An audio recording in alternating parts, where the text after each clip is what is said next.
Okay, marami sa atin dito ang karamihan nag-review center. At ikaw naman, isa sa mga natatayang... Sino mga hindi nag-review dito sa review center? Taas kamay. Sino mang... ikaw lang ang hindi nag-review sa review center. Anong anting-anting ang gamit mo?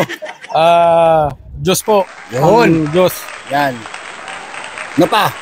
Anong mapapayo mo? Bakit hindi ka nag-review center? Ang dahilan? Bukod sa hindi sumasapat ang pera, sir, kakulangan ng oras dahil sa trabaho para sa pamilya, sir.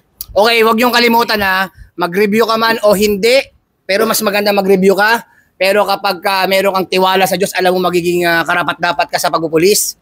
Tiyak, magiging pulis ka kahit ayaw pa ng mundo. Ha? Palakpakan! Yes, Shoutout ka na sa mga mahal mo sa buhay.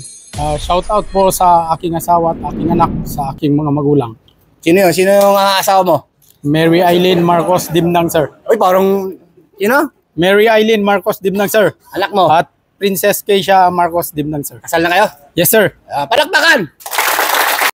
The views and opinions expressed by the hosts, vloggers, do not necessarily reflect the official policies and position of this office, the NCRPO, and the PNP.